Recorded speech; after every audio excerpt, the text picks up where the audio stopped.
Shaquille O'Neal is out of his damn mind. I don't know what happened, but him saying what he said about Kobe and replacing him with other players, damn. I'm gonna show you that clip in a second, but in my mind, it's just criminal, like he said about Kobe's rating from Bleacher Report.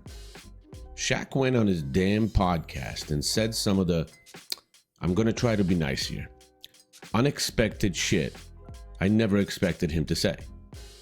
Now, Shaq played with Kobe for 3 years and won 3 NBA titles with him. They had a three-peat. There's a video of Shaq laying on one of those prep benches in the trading room saying that the only reason he got to 4 straight NBA finals was thanks to Kobe Bryant and pointed to him. Like, what the heck happened to Shaq that would even compel him to say what he said? Now, let me show you this clip of Shaq saying this crazy stuff about winning titles and replacing Kobe Bryant. It's ridiculous, so listen up, friends. And he gonna do it. And what T-Mac said was correct too. Think about that all the time. You switch up positions. Well, let me ask you, you think I could have got 3 with T-Mac in a row? No. Let me go on record and say T-Mac was a bad motherfucker. Yeah. But see, you gotta understand when you T-Mac out there by himself, he don't really have room to operate. Our guy had room to operate because I got 3 people on me. Right? I got 3 people on me. Yeah. T-Mac, double, quadruple, triple team. Kobe, and you know, Kenny Smith said this all the time. Kobe didn't get double and triple team a lot. He was free to roam around and do all that stuff. So what T-Mac said, I believe to be true because T-Mac was a bad boy. What Gilbert said, I believe to be true. It was just construed probably negatively. And that's a good thing about conversations. But what? He not, but T-Mac was a bad boy. By far, T-Mac was a bad boy. Like, I always tell the story is how I let certain players just go. Oh, when T-Mac and Kobe play, I'm not doubling. Bill Jackson saying doubling. Nah, fuck that. Guard him, Kobe. Yeah, guard him. When, you know, white chocolate coming off that pick and roll doing all that fancy stuff, I want to see it. I'm not showing on the pick and roll so he can embarrass me. I'm backing up so he could, like, you know, when guys coming off the screen shooting, like, I don't want to be around so he can shoot in my eyes. So now, you guard him, tough guy.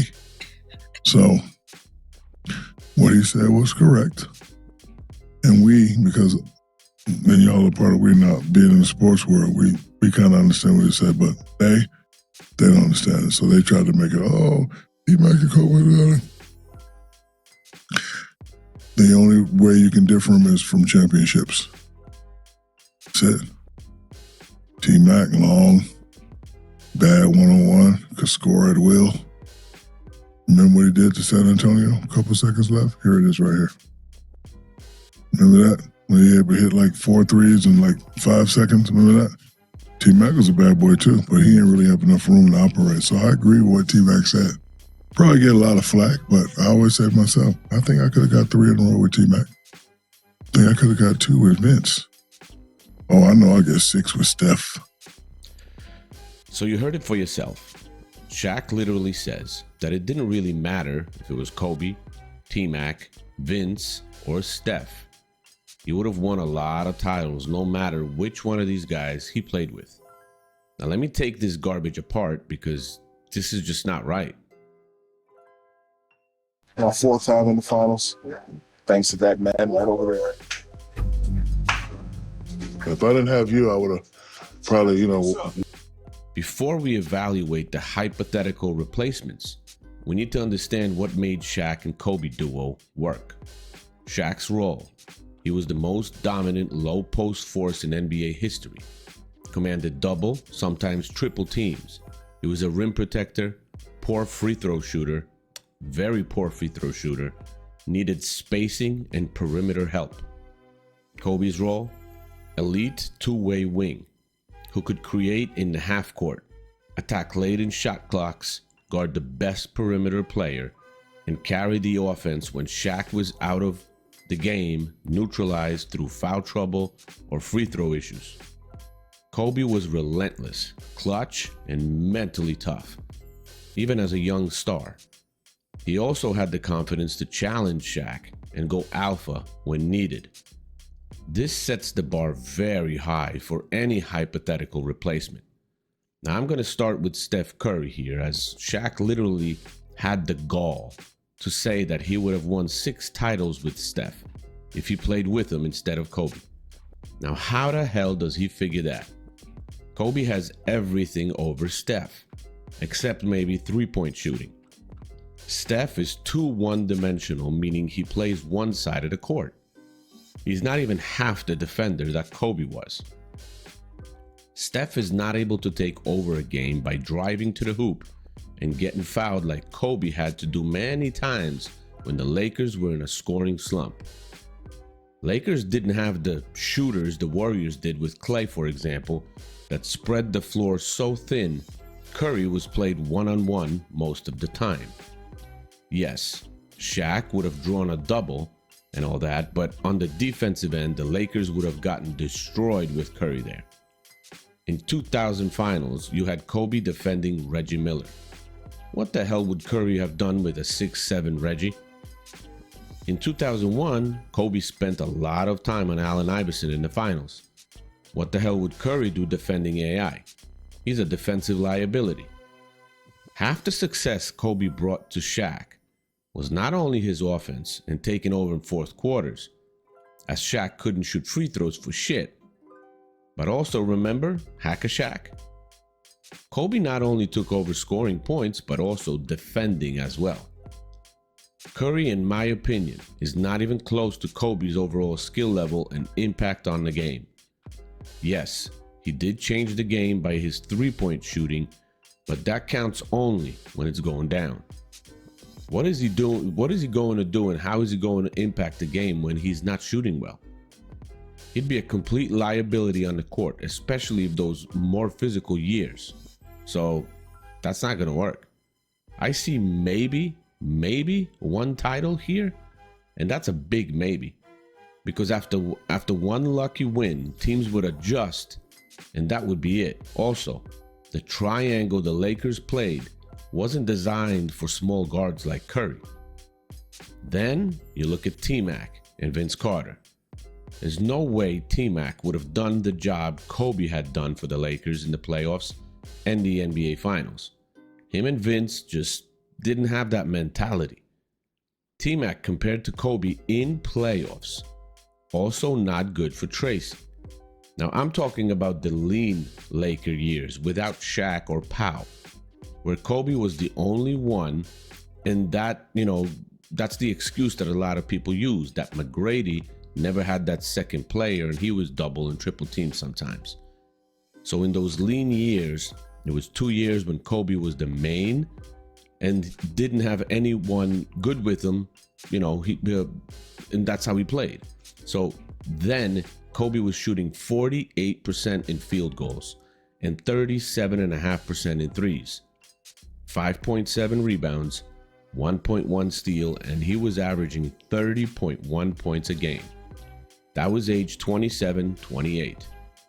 Now listen to this. Compared to Kobe's 48% field goal percentage, T-Mac in the playoffs at that time, at that age, was 42.5% from the field, 6% lower. 3-pointers, Kobe 37.5, T-Mac 22.5. He did average 1.3 rebounds more than Kobe and the same in steals, but his overall points per game was also 4 points less. Now, every statistical category of those guys at the same age, while being the main and only option to score except for rebounds, Kobe was much better at. No comparison. Basketball fit by T-Mac? Scoring? Okay, one of the most gifted pure scorers in NBA history. But you just saw, not as efficient. But as, an effective and efficient guy, not there. Otherwise, he could do it all. He could do ISO, he could do pull-up, he could slash to the basket, and post and shoot. Playmaking-wise, McGrady was good as a playmaker, but nowhere near great. Athleticism. Prime T-Mac was 6'8", explosive, long, and could defend 1 to 3 when locked in. Now, defense, when engaged, he was a very good defender. Not Kobe level, but not a liability. Mentality. This is the biggest question mark for T-Mac. McGrady admitted himself he lacked Kobe's killer instinct and work ethic. Those two would have been the factor that T-Mac would never get to a three-peat with Shaq. No way. Maybe one title at most. On talent alone, T-Mac was probably the closest to Kobe. He would have thrived next to Shaq, especially if Phil Jackson could keep him motivated and healthy. But would he shown up when it mattered most like Kobe did so many times? I don't see it. Now, on to Vince. Same age, 2 years in playoffs, he averaged 41.5% from the field. Kobe was 48. Vince, 27% from threes. Kobe was 37. 7.7 rebounds a game. That's over 2 rebounds more than Kobe. And he did average 1 more steal than Kobe. But his point per game was 28.2 compared to Kobe's 30.1. His stats are better towards Kobe, but the mentality was just not there. Now, basketball fit-wise, athleticism, off the charts for Vince. Nobody maybe ever had his vertical ability combined with shooting touch and finesse. Shooting, good, not elite, not a Curry or even Kobe level shooter, but respectable. Defense, above average, but inconsistent.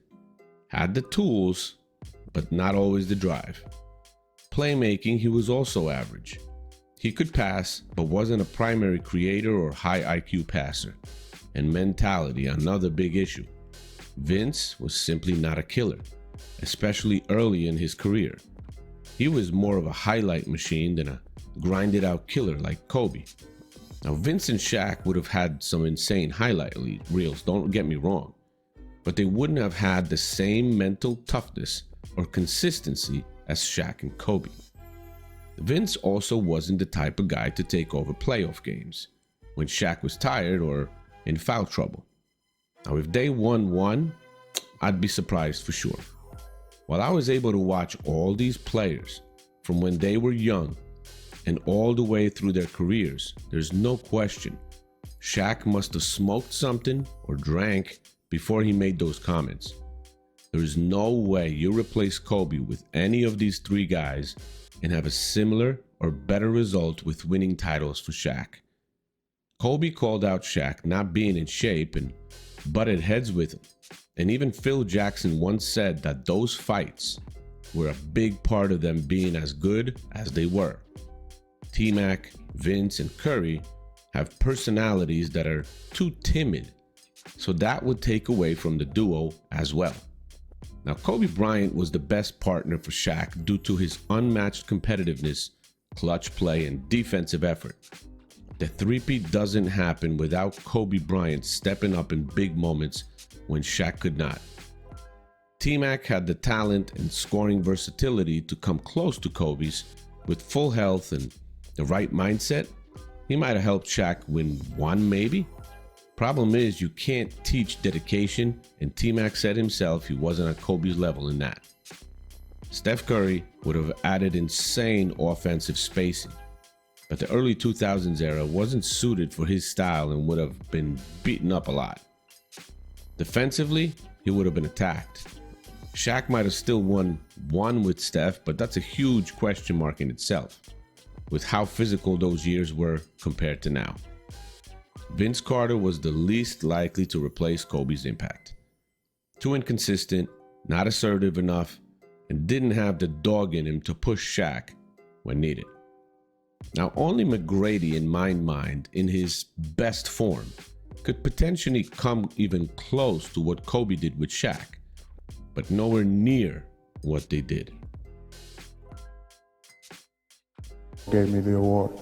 And I said once before that Kobe Bryant was the greatest player in the game, and I meant that when I said that. What do you guys think? Was Kobe really replaceable by any of these guys to get the same or better results? Or has Shaq simply just gone crazy for this one? Now let me know. Please like and share the video so we can keep growing this channel. Thank you for watching, and I'll see you in the next one. Peace.